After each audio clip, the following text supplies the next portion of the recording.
It's the beginning of October, so you know what that means, right? I'm going to have a market recap, but today's a special market recap just because we finished September, and so I thought it would be interesting to look at year-to-date trends.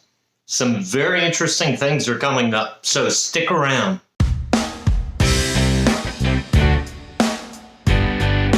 Hi, welcome back. My name's Joe Brown. I'm a real estate agent with Century 21, List with Beggins, located in South Tampa. Thank you so much for being here with me today. So listen, if you've been with me, you know at the start of each month, I do a market update for the past couple months. In June, I did one for the half year. I'm seeing some trends, and so I thought today would be special to take a look at the past 9 months to really take a look at those trends. And I have a special graph to show you at the end. So I have a whole series instead of my 2-month graph I usually have up here. I have a 9-month table that I want to share with you. So let's take a look. First of all, oh, by the way, remember this is just for the 5 zip codes of South Tampa: 33606, 609, 611, 616, and 629. Those 5 zip codes, really the peninsula part of Tampa. So let's take a look at active listings. And so if you see, we're looking from January through September. And what do you see? Yeah, probably April was that high. And since April, we've come down every month. So we have fewer homes on the market. Now, fewer homes, what does that mean, right? Prices are going to increase, right? Because fewer supply. It's all about supply and demand. Really, it's all about affordability. But in this case, supply and demand. So now let's take a look at new listings, people putting their homes on the market. And what do you see? Yeah, about the same trend, right? April was the high, and it's come down every month. Now, listen, if you've been with me for several months, you know I keep saying that the average, if you take the entire year, divide by 12, it's about 250 homes a month. Back in February, March, April, we were close to 300 homes a month. We've really come down off that. In fact, this past month, we were at 209 homes new to the market. So really have come down. Now, at the 300 and 209, we balanced to 250. But we've really seen that come down. That plays into fewer homes actively on the market.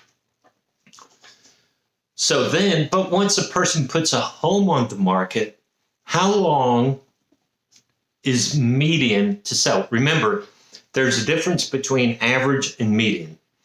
Average, you take all the days and divide by the count. Median is you look at just the middle. That means there are some that sell quicker and some that sell longer. But here's the chart for median days on the market by month. And what do you see? Yeah, it's kind of risen since May, right?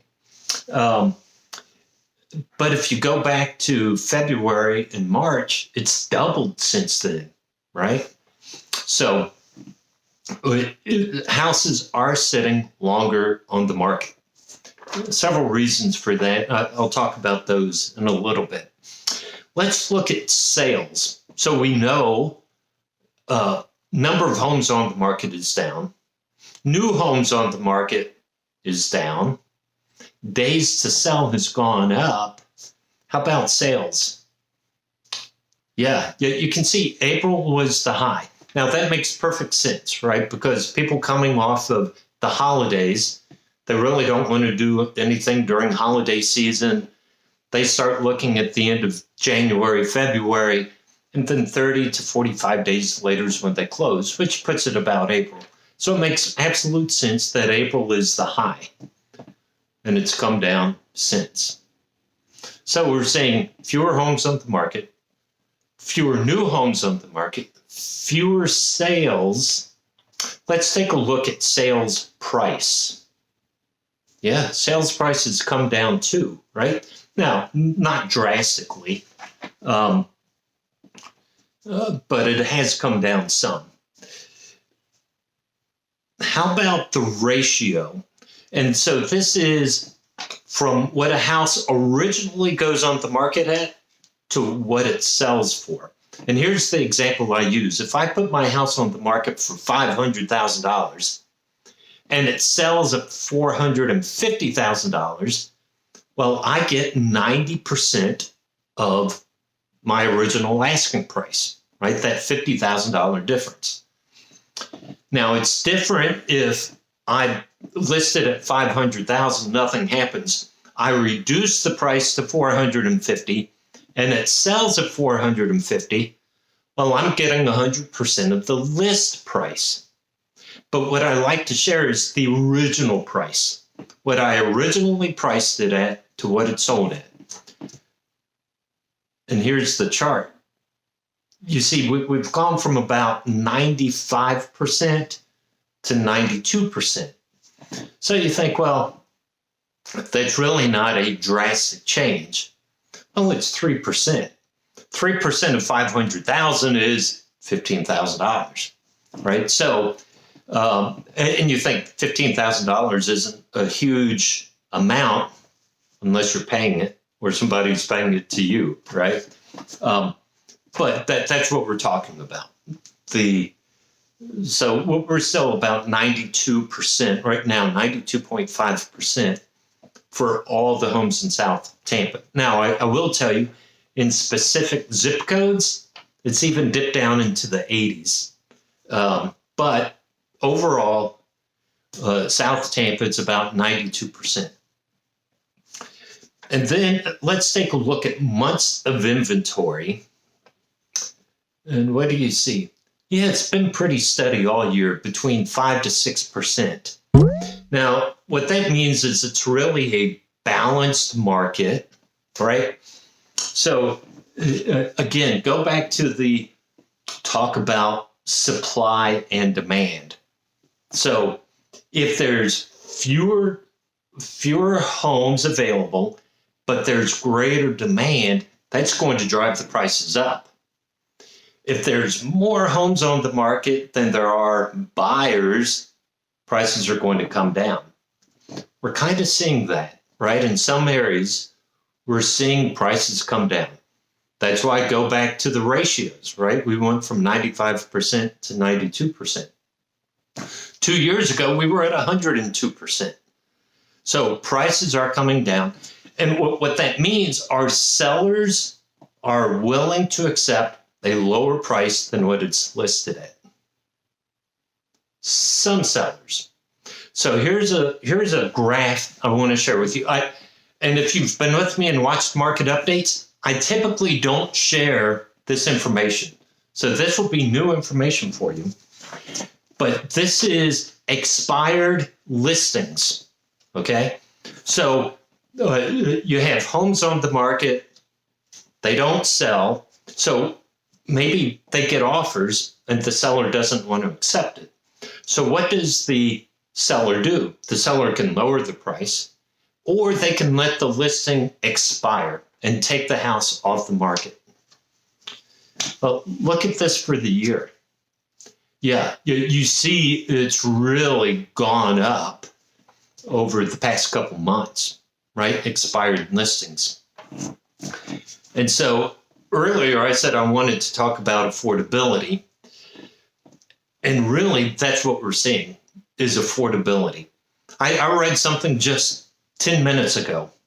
Okay, maybe 15. But just talking about, listen, home prices are up. Mortgage rates are up.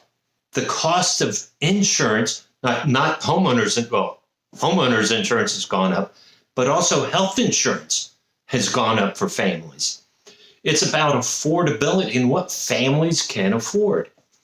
And so I read article a couple weeks ago that there's really movement to just rent, right? That even though you're not building equity, and we know the benefits to the community of home ownership. I actually did a video on that. I'll put a link to that here. I thought it was an interesting video.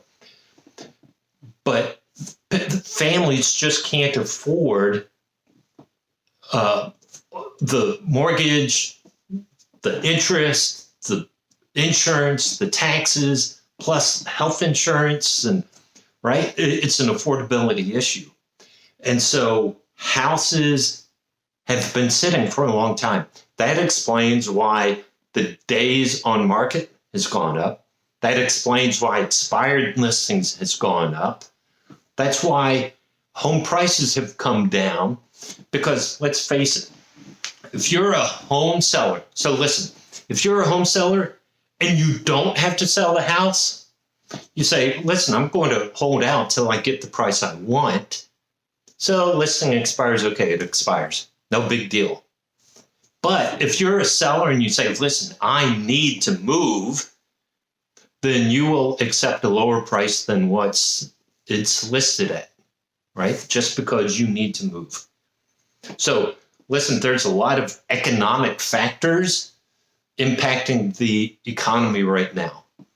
And it's just not mortgage rates. Mortgage rates have come down. Current figure is 6.3. And remember, go back to February, March, they were almost at 7. So it's come down quite a bit.